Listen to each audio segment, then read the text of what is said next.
Deep in his cavern, the snake god slumbers. With your blood he shall revive. From his milky skin he shall wriggle free, and in the night, your world he will devour. Today we're talking about one of the most sinister and evil races within Dungeons & Dragons, the reclusive and powerful Yuan-Ti. You would of course know them as the snake people, but there is so much more hiding beneath their skin. A complex and organized society with one goal in mind. But before we delve deep into it, this video is brought to you by Factor. Get your meals conveniently delivered onto your home without the hassle of even preparing them. Look guys, I play D&D 4 times a week. That is a total of 12 hours. Plus prep time and post-mortem conversations, we're really talking about 22 hours a week that I spend doing D&D. That is not an exaggeration, that is a literal fact. And I still have to work on creating videos for you guys, okay? So I have no time at all to be going out into the grocery store preparing or cooking meals. The Factor is where I can get the time to actually dedicate so much to D&D. These guys will send you pre-made meals to your home so that all you have to do is warm them up before they are ready to be eaten. But the thing is, they're actually high quality meals, professionally made meals. They are healthy. These are not TV meals that you can find on the grocery store. These are legit healthy meals that can save you a ton of time if you're finding yourself unable to spend the time cooking. They have keto options, they have vegan, vegetarian, low calorie, everything that you need to set yourself up. They have over 27 meal options every single week, and you can order from 4 to 18 meals a week. So you can turn this into your everyday lunches, dinners, or both. The trick here is that Factor helps you avoid fast food so that you no longer feel forced to order burgers or pizzas. From now on, you're gonna be eating well. Chicken piccata, honey butter diced chicken, ancho chili glazed pork chops, these are no joke.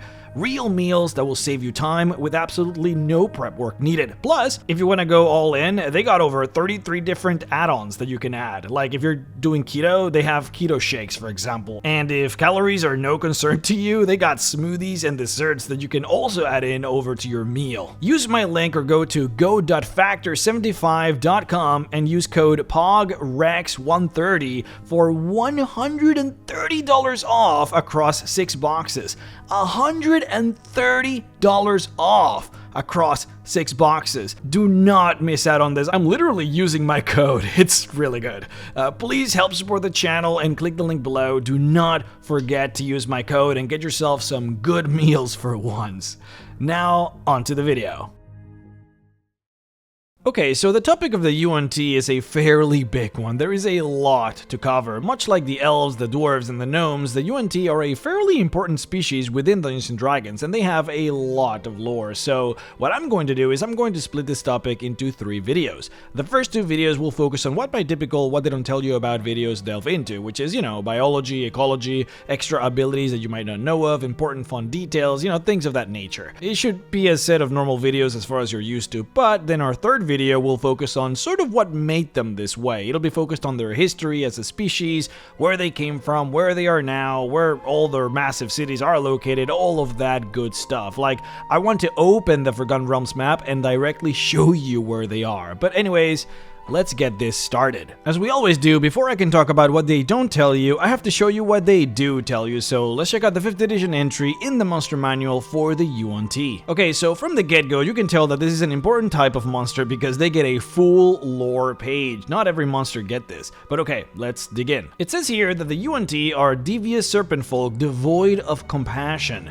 They plot to supplant and dominate all other races and to make themselves gods. So as you can see from the get-go, we're basically already told what they're all about, but we'll see if they tell us why they are this way, which would be really interesting. So it says here that the Yuan-Ti were once humans who thrived in the earlier days of civilization and worshipped serpents as totem animals. They lauded the serpent's sinuous flexibility, its calculated poise, and its deadly strike.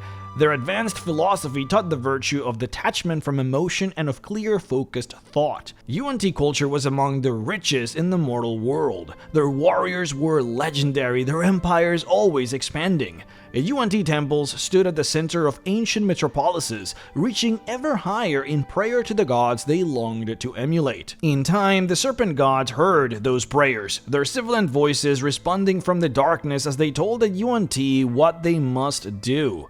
The Yuan-Ti religion grew more fanatical in its devotion. Cults bound themselves to the worship of the serpent gods and imitated their ways, indulging in cannibalism and humanoid sacrifice. Through foul sorcery, the Yuan-Ti bred with snakes, utterly sacrificing their humanity to become like the serpent gods in form, as well as in thought and emotion. So this is actually very well written, and it is fairly true as well. It doesn't mention how exactly their transformation took place, other than they, quote, bred with snakes, but the gist of it is in there. Now, the thing to keep in mind is that on my channel, I focus really hard on the Forgotten Realms, and I have talked about it before. I don't think that I have to necessarily explain it every time I bring it up, but the Forgotten Realms has sort of become the de facto setting for 5th edition, so that's why I cover them specifically on my videos. And so anyways, the thing to keep in mind is that the monster manuals are not necessarily Forgotten Realms. They're meant to be more generic. It's basically lore that can apply to all settings. Most times they do apply to the Forgotten Realms, but not really in this instance. So this entry is really well done because it works well with the other monster manual entries, including D&D magazines and generic D&D lore books.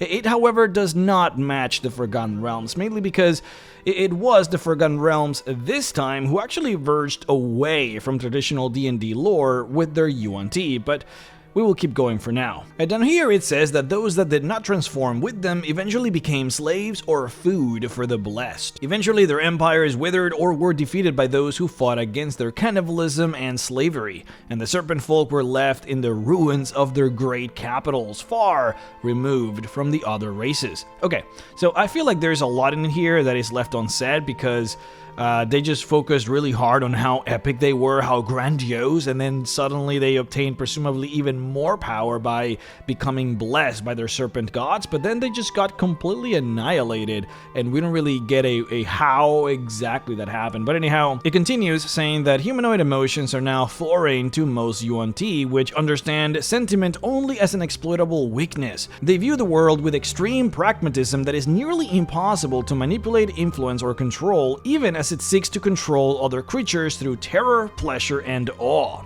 Now, a lot of this sounds very grandiose, like they're trying to play up the power of the Yuan-Ti, but this is actually all very true, and I'm actually glad that they put this in here because this would be normally the sort of thing that typically gets cut from 5th edition entries. But we'll talk more about this later. We'll keep going. The Yuan-Ti know that the world they hope to rule cannot be bound for long by brute force, and that many creatures will refuse to serve. As a result, they influence other creatures with the promise of wealth and power.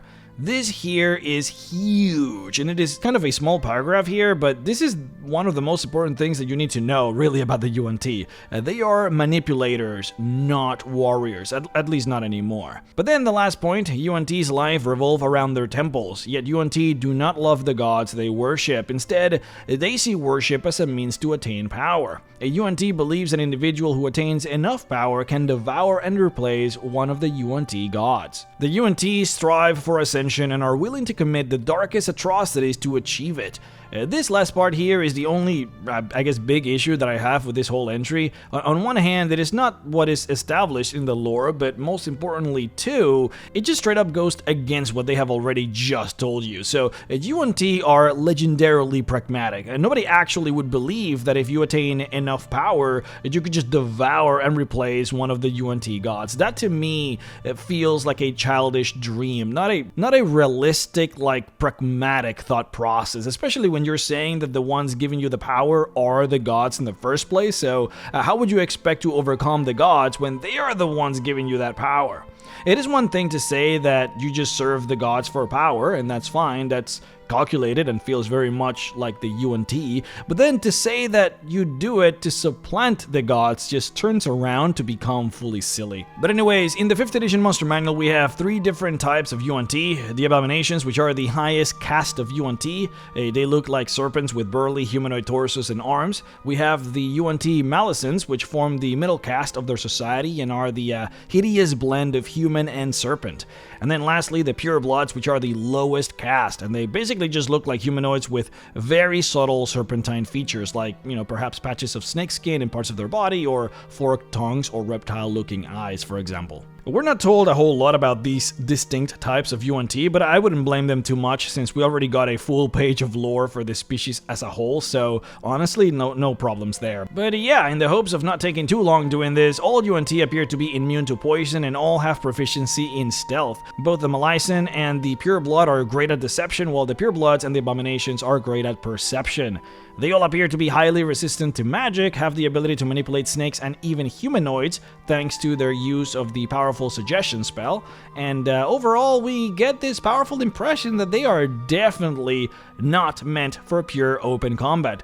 They're more about being manipulators, using their abilities to hide, deceive, and control to help them achieve their goals. But there you go, the Yuan-Ti are one of the most popular monsters within Dungeons & Dragons, and you can probably see why. They are very thematic and have really interesting lore, but there is so much more. So let's go ahead and now talk about what they did not tell you about the Yuan-Ti. So first of all, I think it would be wise to cover the differences between all of the different kinds of Yuan-Ti.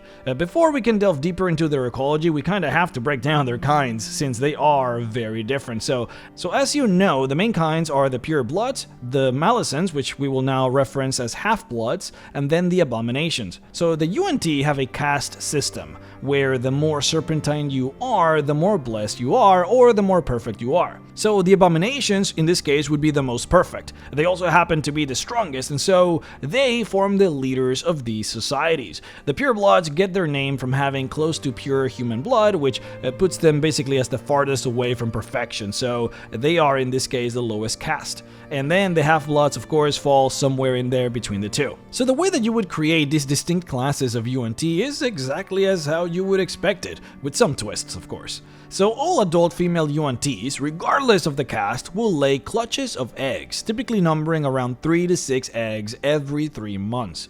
This is an involuntary bodily function, so yeah, they just cannot control it. They will lay eggs every 3 months. Now, the actual process of fertilizing those eggs is standard, at least the lore kind of alludes that it is pretty standard. So basically, Yuan-Ti couples have sex the normal way, and a Yuan-Ti can indeed have sex with a human in order to create more Yuan-Ti. Now, the lore does allude really hard to the fact that this only works with humans though, that combinations of Yuan-Ti with stuff like dwarves or elves simply does not work, but we will talk about that of course later on. In any case, the process of fertilization is heavily controlled within Yuan-Ti societies. For one, because you can precisely produce exactly what you want. Now, what do I mean? Well, as you can deduce, 2 Purebloods will create a Pureblood baby. 2 Abominations will create an Abomination baby, etc, etc. And of course, you can combine a Pureblood and an Abomination in order to create a Half-Blood. It is pretty straightforward in that way. But what they do is they will match male and female with the deliberate intention of breeding the smartest, fastest, and strongest possible baby. So basically, losers within this society just do not get to breed. This is all controlled by the priests, who also use these selective breeding techniques in order to enforce the desired population ratios among the 3 different castes. Now, because at the end of the day, all the castes are important, they all have a function to fulfill within the Yuan-Ti society, it is important for them to balance them appropriately. Now, before we get to those functions though, it is important to note that even though you can basically 100% guarantee to get the caste that you want depending on the parents, you cannot control whatsoever the type of serpentine features that the baby will get. For example, whether the Pureblood baby will have serpentine eyes or a forked tongue, whether the Half-Blood will have serpent arms or a serpent head, or whether the Abomination will be a pure serpent, or whether it'll have humanoid arms. This is all just kind of random and chaotic, and you don't know until you see the baby. This does bring me to a point that weirdly enough was actually not brought up at all in the 5th edition Monster Manual. So the Abominations actually have multiple forms too, just like the Purebloods and the Half-Bloods. In the Monster Manual, they kind of just made you believe that this is just here how they all look, but in reality, these are some of the rarest types of Abominations that you will actually find. So the most common type of Abomination are actually just like enormous snakes, like literally just big snakes. These amount to about 50% of all of the Abominations. Abominations with humanoid arms and torsos like these amount for about 25% of all of them. And then the last type, which are the most important type actually, are the full serpent types, but with a human head rather than a snake head. Ironically, art for these types of snakes are very hard to find. These are called the Shan-Pashan, and they are the holiest type of natural Yuan-Ti. Well, I mean, natural is a funny word to use when describing Yuan-Ti, but basically Yuan-Ti that are naturally born. I do want to mention that you can indeed eat Yuan-Ti eggs. In fact, they are described as being incredibly nutritious. However, the Yuan-Ti society is very strict on how or whether this is even ever done. Traditionally, only the Abomination priests are allowed to eat them, and so sometimes you will see Yuan-Ti offer these to them as a sign of veneration. Any other Yuan-Ti eating these eggs would be a tremendous sign of blasphemy, since the eggs are regarded with extreme reverence, like as if they were like a gift from their gods. Quote, "In the event of a severe food shortage, the priest might grant others the right to eat eggs as well, but most Yuan-Ti would find such a diet too awful to even contemplate. Outsiders who eat Yuan-Ti eggs are mercilessly hunted down and subjected to horrible vengeance, and even worse fates await the hapless half-blood guardians who allowed such enemies to get past them in the egg chamber." End quote. I have DM'd too many games to know that players will always ask whether or not they can eat the eggs, so I figured I would put this in here, you're welcome. Now yeah, let's delve deeper into each of the Yuan-Ti kinds. So, Purebloods, quote, "look essentially human, although they possess subtly disturbing features that on close inspection give away their serpentine heritage. Purebloods are the ambassadors, builders, artisans, and spies of the Yuan-Ti nest. It is they who venture up into the world of men in eternal quest for slaves and sacrifices." End quote. These guys learn since they are very young how to manipulate humans and are taught the cultures, customs, and specific important traits of the humans that live nearby so that they can better fool them. Politics within the pureblood circles are brutal affairs, with murders being rampant between their ilk. See, typical Yuan-Ti societies encourage competition within the castes, and don't particularly punish those who resort to murder in order to ascend within the ranks, provided that, it doesn't get out of control, obviously. But yeah, this is particularly bad within the purebloods. They just kill each other all the time. Now, the half-bloods are very different. They are, quote, "the guardians, warriors, and enforcers of the Yuan-Ti world." Half-bloods rarely travel far from their nest. In fact, they do so only when their leaders decide that the nest's security depends on a preemptive attack. Thus, these Yuan-Ti tend to look on the outside world with a mixture of fear, contempt, and hatred. Although half-bloods don't bother to develop the charming and seductive qualities that allow their pureblood kin to operate on the surface, they are still brilliant thinkers. Most of them devote their burning intelligence to military matters, becoming quick-thinking combatants, expert long-term tacticians, or both." End quote. Because Yuan-Ti in general believe that an officer who fails to anticipate attacks from his underlings does not deserve to occupy his post, it is generally perfectly acceptable for them to kill a superior in order to take his place. However, the difference between the purebloods and the half-bloods is that the half-bloods are ferocious combatants and extremely tactical in the way that they approach combat, which means many half-bloods are actually really good at anticipating and countering insurrections or mutinies. Those who want to slay their superiors know very well that it is a difficult challenge to attempt to do so, and so murders between half-bloods are actually fairly rare. Now, lastly, we have the Abominations, who are considered holy thanks to their physical forms, closely resembling that of the Serpent gods. They basically just look the most serpentine, and that's really what it is. Quote, "Abominations are the mystics, philosophers, generals, judges, and leaders of the Yuan-Ti nest. The holiest of them all are the Shan-Pashan, the human-headed snakes. Members of this select group always serve as the high priests in Yuan-Ti communities, and the most senior Shan-Pashan priests in the nest doubles as its ruler. Abominations are as eager as half-bloods are to avoid direct involvement with the surface dwellers, but since they require extensive knowledge of another civilization to plot its downfall effectively, they are intensely interested in the surface world. To this end, each abomination cultivates close ties with particular purebloods, extracting complete details of each and every adventure the latter have upon the surface. Blessed with both vivid visual imaginations and powerful memories, abominations are capable of correctly imagining down to the placement of the last house entire surface towns and cities, as described to them by generations of pure blood proteges. Player characters who make an enemy of an abomination might be distressed to discover that the creature knows the rooftops, dark alleys, and escape routes for their own neighborhoods better than they do. End quote. Just so that you know, they actually have different names for the different kinds of abominations, since they kinda differ greatly in how they look. The full snake-like abominations are called Majin, while those that have human-like arms are called Mazi. And unlike the Purebloods and the Half-Bloods, there's actually no reason for these abominations to fight each other, since there's actually no upward mobility within this group. Remember that the only ones who can be the high priests within the abominations are the Shan-Pashan, the human-headed full snakes. Now, within the Shan-Pashan, yeah, there is a lot of bloodshed, specifically when the Elder shows a sign of weakness. Normally, throughout the years, things will be fairly peaceful, but then the second that weakness is shown by the leader, there will be a bloodbath between all of the different Shan-Pashans to figure out who will be the new leader. These fights can actually get so bad that they can literally destroy an entire Yuan-Ti civilization. This is because it is entirely possible that there might not be enough Shan-Pashans within a Yuan-Ti society, either because they all killed themselves fighting for supremacy or because they simply were not born. So, see, Yuan-Ti in general succeed when they have the time to enact their plots, when they can hide in the darkness and control humans from afar.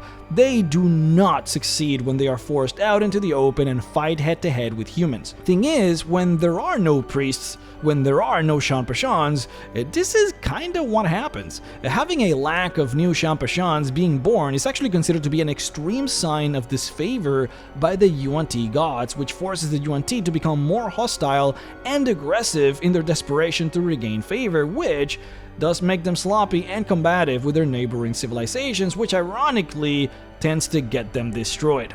People sometimes ask, like, why don't Yuan-Ti just simply breed more and more abominations? So you look at the difference in power between the abominations and the rest of the Yuan-Tis, and honestly, it is difficult not to wonder why wouldn't they just create like an entire society just filled with these monstrosities?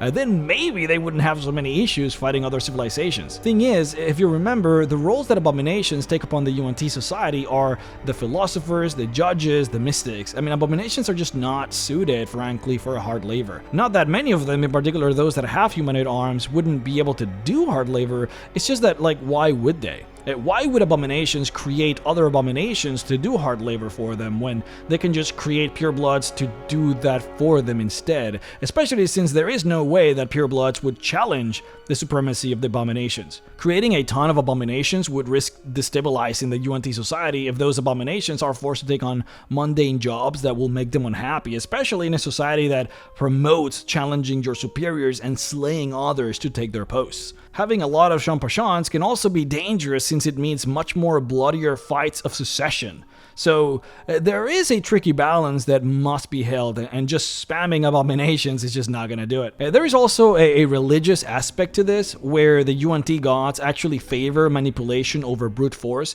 and so they actually tell the high priests of Yuan-Ti society to create more purebloods and half-bloods in order to accomplish this.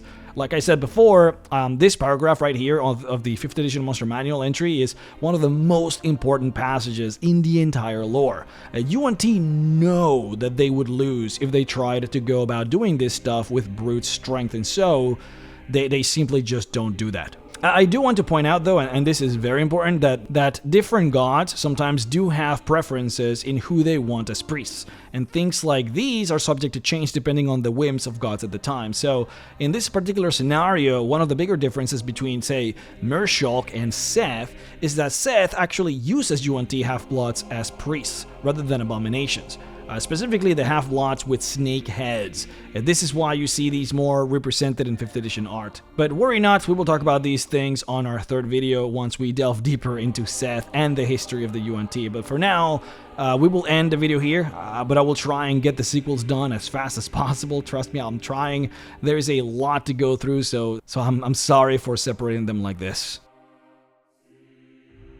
Hey guys, so Spelljammer is popping off, and Wizards of the Coast is gearing out to start releasing some major Spelljammer adventures and supplements. So If you don't know, Spelljammer is basically like D&D in space, and I myself am super hyped for the Spelljammer comeback. So hyped, in fact, that I wanted to start making my own content for it. So, on our website, mrrhexxart.shop, I have just released my last PDF, Escape from the Crystal Moon, an adventure for level 1 characters set in a Spelljammer setting. So, being stuck on the mysterious moon of Enigma, the players will have to rally support from the ragtag group of citizens of the town of God's Forsaken, a town formed from all of the people that have gotten stuck on this moon and cannot escape, and they will have to challenge the mysterious alien dwellers of the moon, a collection of crystallized humanoids known as prismoids who seek to quench all life in the place. The players will have to travel through the alien world and find the home of the prismoids, a crystallized cave system that leads straight into the mysterious core of the moon in order to find a way to escape. Check out the adventure on my website, mrrhexxart.shop. It was extremely fun to make, and I cannot wait to make more. I'll be making a lot more Spelljammer adventures, so stay tuned for that. Thank you guys so much for the support. Go to the website and check it out. Thank you very much. I would like to thank my patron supporters, Barry Mascan, 5e Magic Shop, Morgan Johnson, Rusty Rain, Doc Feeder, The Great Codini, Omega Scale, Terry Culp, Falky951, Ordoric, Sabim Kurshab, Thomas Hunt, Soulless Rider, Lost Crusader, Stalia, Treb909, Trevor Hess, Stephen, The Living Guild Pack, Describe, The Wizard's Vault, Herbert Johnson, James the Perverted, Shoddycast, Jesse Feliciano, Lucas Cyrek, Naktor Rashura, John Harley, John the Wicked, Shane and Sam Skinner, Sir Ignatius Thunderblade, Warren Smith, Wyvern Claw 00, Alyssa Kestrel, Chrissy 3, Murden Games, Loa, Falcon Scientist, Houndson Games, Richard Sawyer, Mavrath Master of Secrets, Lauren, Vector X-Man, Guy Broman, and Mediocre at Best for supporting me on Patreon at the $25 level. If you would like to support me as well, then please head on over to patreon.com/MrRhex to support. Thank you guys for watching, thank you for being awesome, and I'll see you really soon with part 2 of this video.